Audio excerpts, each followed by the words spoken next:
బీజేపీపై కాంగ్రెస్ బురద చల్లుతోందని మండిపడ్డారు BJP MP Laxman. రిజర్వేషన్లపై దుష్ప్రచారం చేస్తున్నారని, ఆర్ఎస్ఎస్ ను కూడా వివాదంలోకి లాగారన్నారు.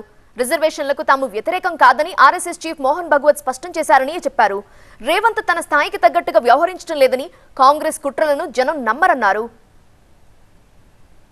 కాంగ్రెస్ పార్టీ కేంద్రంలో అధికారంలో దూరంగా ఉండడము, ఈసారి ఇలాగైనా అధికారంలో రావాలనేటువంటి పగటి కలలు కంటూ ప్రజల నుంచి మాత్రం ఏమాత్రం కూడా కాంగ్రెస్ పట్ల విశ్వసనీయత లేకపోవడము, వారు చేసే ప్రచారాలకు ప్రజలే చీత్కారాలే ఎదురు కావడం, 10 ఏళ్ల మోదీ పాలన పైన విమర్శలు చేయడానికి పదే బీజేపీ ఎస్సీ ఎస్టీ బీసీల రిజర్వేషన్లు రద్దు చేస్తుందని, అందుకనే 400 సీట్లు ఇవాళ సాధిస్తామని బీజేపీ ప్రచారం చేస్తుందని చెప్పి వారు మాట్లాడడం, చివరికి ఆర్ఎస్ఎస్ను కూడా ఈ ప్రచారంలోకి లాగడము.